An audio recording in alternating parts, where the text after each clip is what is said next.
Welcome to all. आप सभी लोगों का स्वागत है एन के मित्तर लॉ क्लासेस के ऑफिशियल यूट्यूब चैनल पे। आप सभी से एक छोटा सा रिक्वेस्ट होगा, सेशन की शुरुआत करने से पहले जल्दी से हमारे चैनल को लाइक और सब्सक्राइब करके अपनी सपोर्ट हमें दिखा दीजिएगा। तो आज हम लोग टाइप ऑफ चेक की बात करने वाले हैं। चेक कितने टाइप का होता है, तो सबसे पहले आप इसको डिटेलिंग में जाएँ, उससे पहले समझ लीजिए कि चेक क्या होता है, तभी आप उसके अलग अलग टाइप समझ पाएंगे। चेक एक निगोशिएबल इंस्ट्रूमेंट एक्ट 1981 का एक पार्ट है। आपको इतनी बात समझ में आ रही होगी। 1881 निगोशिएबल इंस्ट्रूमेंट एक्ट का एक्ट है। अच्छा, ये बिल ऑफ एक्सचेंज की जैसा ही होता है। यहाँ पे बस इतनी सी बात है, जहाँ पर एक पर्सन था वो दूसरे पर्सन को बोल रहा था कि भैया आप मेरी पेमेंट इस टाइम को कर देना। यहाँ पे जो आप हैं, आप बैंक को बोल रहे हैं कि भाई आप मेरी पेमेंट अब इस टाइम को इतने रुपए का अमाउंट का कर दो, बात खत्म। यही तो है। तो यहाँ पे एक तरह से ये बैंक को हम बोलते हैं, एक आप डिमांड के रूप में बोल सकते हैं। बैंक से आप डिमांड करते हैं कि भाई आपके पास मेरा पैसा जमा है, तो आप मुझे इतना इतना फला रुपया इस तारीख को दे दो। बैंक देखता है कि हाँ भाई सब डिटेल सही है और बैंक आपको पेमेंट कर देता है। जनरल वे में तो यही होता है, नॉर्मल। तो अगर मैं नॉर्मली इसकी बात करूँ तो चेक क्या है, ये बिल ऑफ एक्सचेंज का टाइप का ही है। इसमें हम एक बैंक को बोलते हैं कि आप हमारी पेमेंट कर दीजिए, उसके लिए हम चेक के थ्रू डिमांड अपनी शो करते हैं। ठीक है। इसमें कितनी पार्टीज होती हैं? इसमें 3 पार्टीज होती हैं।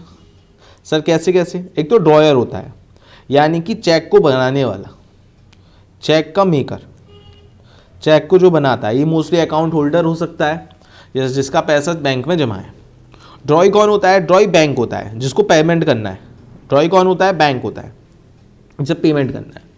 और पेई कौन होता है?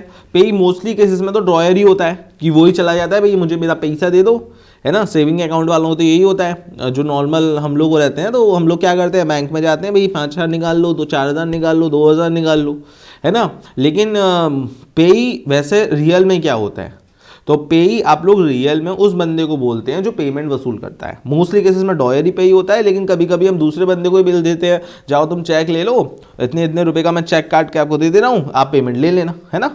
बिजनेस वगैरह में तो जनरल वे में रहता है। तो वो बंदा जो पेमेंट रिसीव करे।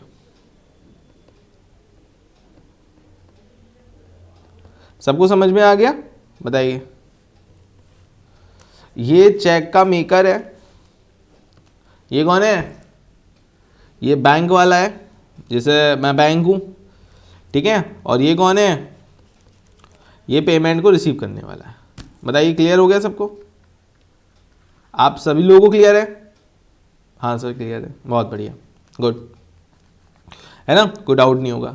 तो 3 पार्टीज हैं। ड्रॉयर वो जो पेमेंट चेक को लिखता है, ड्रॉई वो जो चेक को रिसीव, वो ड्रॉई वो जो पेमेंट करता है जो कि बैंक होता है, और पेई वो जो पेमेंट रिसीव करता है। ठीक है, चलिए सबसे पहले अब बात करते हैं चेक के टाइप की। तो आपको अलग अलग चेक के टाइप दिख रहे होंगे, ओपन या bearer cheque, cross cheque, antedated cheque, post dated cheque, stale cheque, self cheque, blank cheque, cancel cheque, gift cheque. ये सब क्या होते हैं उसको समझाता हूँ। सबसे पहले ओपन चेक की बात करते हैं। ये रिस्की होता है। कैसे नेचर का होता है? रिस्की नेचर का होता है। सर क्यों? यहाँ पे ओपन या बेयर चेक का मतलब एक तरह से ये है, जो जाएगा बैंक में चेक दिखा के, बैंक उसे पेमेंट कर देगा। आप जाओ तो आपको कर देगा, आपने दूसरे को दे रहा उसको कर देगा, किसी और को भेजा तो उसको कर देगा। यही होता है। अब मान लो भाई मिस्टेक आपसे चेक खो गया, अब किसी को मिल गया, अब वो बैंक में जाके पेमेंट उठा लेगा आपकी। सीधी सी बात है। तो ये थोड़े रिस्की नेचर के होते हैं। ये वो होते हैं जो चेक को शो करेगा, बैंक उसे पेमेंट करेगा, बात खत्म। भाई आप मैं चेक शो कर दो, आपका चेक सही है, कोई कमी नहीं है, तो हम बोलेंगे ठीक है भाई, हम आपको क्या कर देने हैं, हम आपको वो पेमेंट कर देने हैं।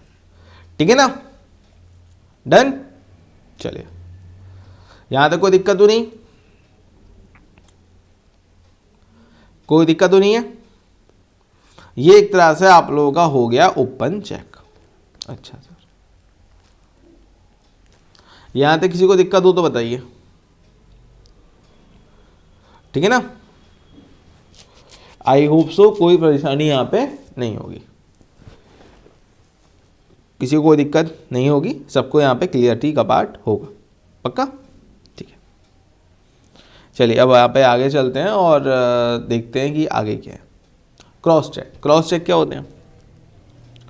क्रॉस चेक वो चेक होते हैं जिनके ऊपर ऐसे करके अकाउंट पेएबल लिख दिया जाता है। ये थोड़े सेफ नेचर के होते हैं। इसका पेमेंट केवल उसी बंदे को होगा जिसका नाम इसमें होगा या जिसका जिक्र आप बोल सकते हैं आपने चेक में किया है, जिसके नाम से आपने काटा है, ये उसी बंदे के अकाउंट में पेमेंट होता है। ठीक है, ठीक है ना। ये आपको काउंटर पे डायरेक्ट कैश में नहीं मिलेगा, इस बात को ध्यान रखिएगा। देखिए यहाँ पे लिखा भी है, this type of cheque can not be encashed over the counter. ये काउंटर पे इनकैश नहीं होते, ये डायरेक्ट आपके अकाउंट में पेमेंट आता है इस चीज़ का। और ये थोड़ा सेफ नेचर का रहता है। ठीक है ना, थोड़ा सेफ नेचर का रहता है। ओके, चलिए एंटी डेटेड चेक क्या होते हैं? जब आप पेमेंट की डेट से पहले उस चेक को क्या करो, दिखा रहे हो। मतलब सर देखो, एक बैंक जो चेक होता है वो 3 महीने तक के लिए वैलिड होता है। हाँ सर, वो 3 महीने तक के लिए वैलिड होता है। अब सर आपने एक चेक काटा 4 जनवरी को, ठीक है सर। अब उसकी पेमेंट कब होनी चाहिए? सर 4 जनवरी को हो जानी चाहिए। ठीक है, ठीक है सर। लेकिन अब मैं वो बैंक में लेके गया 10 जनवरी को, ये मैंने बैंक में अपना शो करा 10 जनवरी को, तो अब ये मेरे लिए एंटी डेटेड चेक है। यानी कि इसमें जो चेक इशू होने वाली डेट है वो पेमेंट की डेट से पहले की है। आपको मेरी बात समझ में शायद आई होगी, नहीं समझ में आई हो तो एक बार फिर से समझना। जैसे मैंने अगर आपको 4 जनवरी को चेक काटा तो आपने 4 जनवरी को बैंक में चले गए और बैंक से आपने पेमेंट वसूल कर लिया, बात ख़त्म। ठीक है सर। लेकिन मैंने आपको चेक काटा 4 जनवरी को, ठीक है, लेकिन यानी कि आप 4 जनवरी को उसकी पेमेंट ले सकते हो, ठीक है, 5 जनवरी को भी ले सकते हो कि एक बैंक का चेक कितने महीने के लिए वैलिड होता है? 3 महीने के लिए। लेकिन आप उसकी पेमेंट लेने 4 जनवरी के टाइम के बाद गए, 10 जनवरी को जाओ, 20 को जाओ, 3 महीने तक कभी भी जा सकते हो। ठीक है ना। तो जब हम लोग आगे जाके उस डेट की पेमेंट उसी टाइम रिसीव ना करके आगे जाके रिसीव करते हैं तो ये एंटी डेटेड चेक कहलाता है। ठीक है, बताइए क्लियर हो गया? क्योंकि इसमें जो बैंक में प्रेजेंट होने की डेट है, चेक के इशू होने की डेट उससे पहले होती है।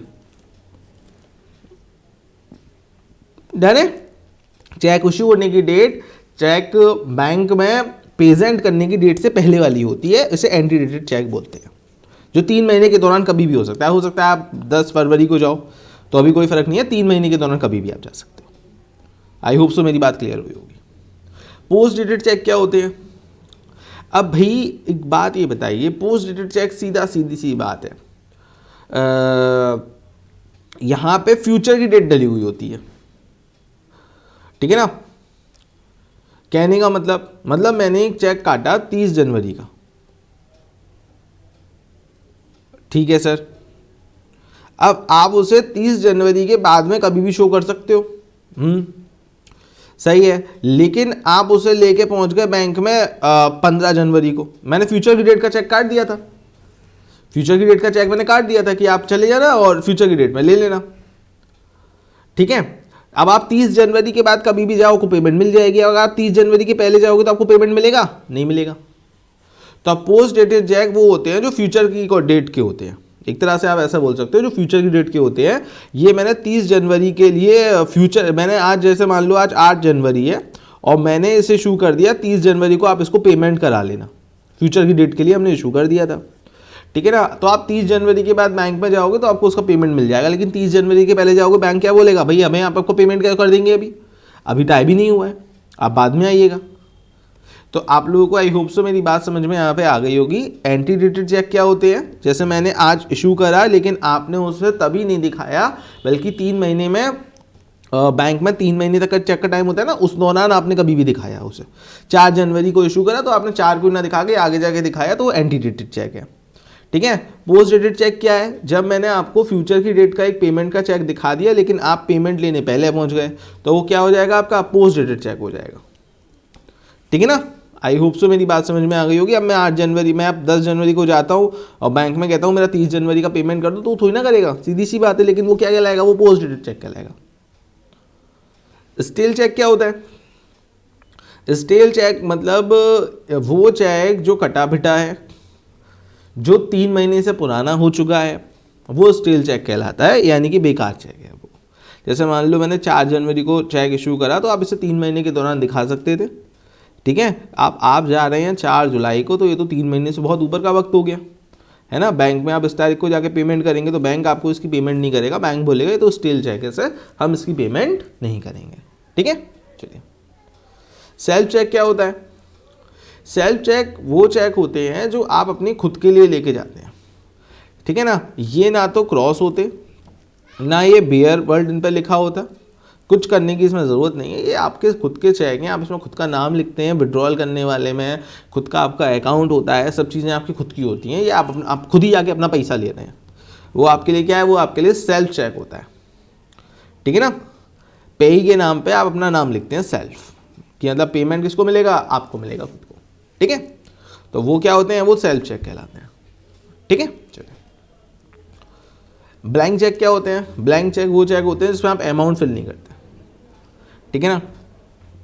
ये रिस्की नेचर के होते हैं, इसमें आप ना तो अमाउंट फिल करते, ना आप डेट फिल करते, किस डेट को अमाउंट निकालना है, ना आप ये फिल करते कि पेमेंट किसको करना है, खुद को करना है या मान लीजिए किसी XYZ पर्सन को करना है, आपने कुछ फिल नहीं करा। ये ओनली इसमें क्या होता है? आपका हस्ताक्षर करा हुआ होता है, तो इसमें थोड़ा खतरे वाला मामला रहता है, ब्लैंक चेक सही नहीं रहते। ठीक है। इस बात को ध्यान रखिएगा। ओके, ठीक है। कैंसिल चेक क्या होते हैं? कैंसिल चेक वो चेक होते हैं जिनके जो चेक होता है ना, उनके ऊपर एक ऐसे करके कैंसिल लिख दिया जाता है। ये हो गया कैंसिल चेक। सर इसका फ़ायदा क्या होता है? आपने देखा होगा जब आप कभी कभी कुछ, जैसे आपने कहीं पे जॉब करी, तो जॉब के टाइम पे वो आपसे बोलते हैं कि आपकी बैंक अकाउंट नंबर दे दीजिए और एक चेक दे दीजिए। तो आप जब चेक देते हो तो उसके ऊपर कैंसिल करके लिख देते हो, तो उनको चेक तो मिल जाता है लेकिन वो चेक वो यूज़ नहीं कर सकते, है ना। डीमेट अकाउंट ओपन करवाने के लिए, परचेजिंग इंश्योरेंस पॉलिसी लेते समय, विड्रॉ रिफंड कराते समय, EPF अकाउंट वगैरह से कैंसिल चेक की ज़रूरत रहती है। ठीक है। तो वो चेक जो होते हैं वो आप लोगों के बस डॉक्यूमेंट वेरिफिकेशन के टाइम पे जैसे हम लोग चीज़ों को जमा करते हैं ना, तो एक तरह से उस तरह यूज़ होते हैं, वो कैंसिल चेक आपके कहलाते हैं। गिफ्ट चेक क्या होते हैं? गिफ्ट चेक आपने देखे होंगे, जब आप लोगों ने देखा होगा मैच जीते कोहली साहब, हाँ सर, तो उनको एक बहुत बड़ा सा चेक दिया जाता है। अब इतना बड़ा चेक क्या बैंक में पेश होगा? नहीं होगा। चेक तो छोटा सा बैंक में पेश होगा। KBC में करोड़पति में कोई जीता तो उसको 7 करोड़ का चेक मिला, बहुत बड़ा सा, तो ये इतना बड़ा चेक थोड़ी ना शो होता है।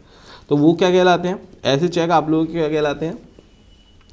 गिफ्ट चेक कहलाते हैं, जो कि लॉन्चिंग करते समय या मान लीजिए किसी को प्राइज़ वगैरह देते समय दिए जाते हैं। तो ये एक तरह से आपके क्या है? गिफ्ट चेक होते हैं। इसका छोटा वर्जन ही सामने वाले को मिलेगा, ऑब्वियस सी बात है, इतनी बात आप समझते हो। ये एक तरह से डेकोरेशन के पार्ट के लिए हिसाब से कि इसका गिफ्ट देने का पर्पस है, स्पेशल ओकेज़न है, बड़ा सा चेक दिखा दिया। जैसे आपने देखा होगा बड़ी से गाड़ी की चाबी मिलती है ना, देखा होगा अपने कार की बड़ी सी चाबी मिलती है। अब इतनी बड़ी चाबी से थोड़ी ना कार खुलेगी, कार तो छोटी सी चाबी से खुलेगी, सीधी सी बात है। लेकिन वो ये क्या होता है? ये गिफ्ट के एक तरह से पार्ट रहता है ताकि सामने वाले को अच्छा लगे, तो वो ठीक है। तो अच्छा, अभी सब्सक्राइब करवाने के लिए बोलूँगा दोबारा से, परेशान मत होइएगा। एक छोटी सी बात इसमें और मैं बढ़ाता हूँ, बियर चेक में, इस बात को और समझिएगा। बियर चेक में आप लोग कभी कभी बियर वर्ड काट देते हैं। अच्छा सर, ठीक है ना।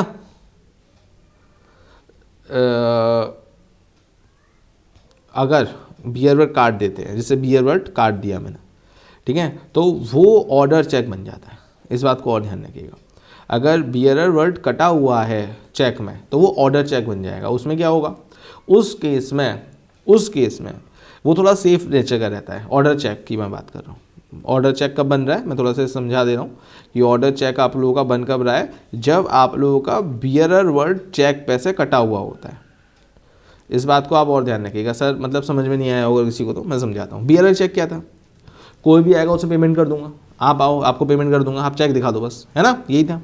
ठीक है, अकाउंट पे ही चेक क्या था, अकाउंट पे ही चेक में काउंटर पे तो मिलेगा नहीं कैश पेमेंट, सीधे सीधे किस में आएगा गुरुजी, अकाउंट में आएगा पैसा। ठीक है, अब ऑर्डर चेक क्या होता है, ऑर्डर चेक होता है कि मैं मान लीजिए मिस्टर मोहन को, क्योंकि मैंने उनका नाम पे ही पे लिख दिया है, मैं मिस्टर मोहन को ही पेमेंट करना चाहता हूँ और यहाँ पे मैंने बियरर वर्ड काट दिया, तो पेमेंट किसको मिलेगा, मिस्टर मोहन को ही मिलेगा बस। ऐसा नहीं है कि आप जाएंगे तो आपको मिल जाएगा, कोई भी जाएगा किसी को भी मिल जाएगा, या उनके अकाउंट में ही पेमेंट होगा, नहीं अकाउंट में पेमेंट नहीं होगा क्योंकि अकाउंट पे ही वर्ड नहीं लिखा, बियरर चेक नहीं है क्योंकि बियरर वर्ड मैंने काट दिया है, उस पर से बियरर वर्ड कट अगर मैंने काट दिया तो वो ऑर्डर चेक बन जाता है। इसका ये मतलब होता है कि बैंक में केवल पेमेंट उसी स्पेसिफाइड पर्सन को होगा, बाकी किसी और पर्सन को नहीं होगा। ठीक है, तो इसकी डिटेलिंग मैंने आप लोगों को और दे दी जिससे आप लोगों का कुछ भी पार्ट मिस ना हो और बढ़िया से आप लोगों को बात समझ में आ जाए। तो अगर बियरर चेक है, ठीक है, आप बियरर चेक रख रहे हो तो आप बियरर वर्ड काट दो और जैसे ही बियरर वर्ड काट दोगे तो जिसका भी नाम पेई पे लिखा होगा केवल पेमेंट उसी को होगा। इस तरह से वो ऑर्डर चेक के रूप में कार्य करता है। ऐसा नहीं है कि आप चले जाओगे वो किसी और को भेज देगा तो उसे पेमेंट हो जाएगा, केवल और केवल मिस्टर मोहन को ही पेमेंट होगा। ठीक है, चलिए, अगर आप लोगों को सेशन यूजफुल लगे, सब चीज़ें सही इंपॉर्टेंट लगे, आप लोगों को समझ में आया हो तो फटाफट से एक बार क्या करना, चैनल को सब्सक्राइब भी कर देना। Thank you so much, take care सबको, बाय।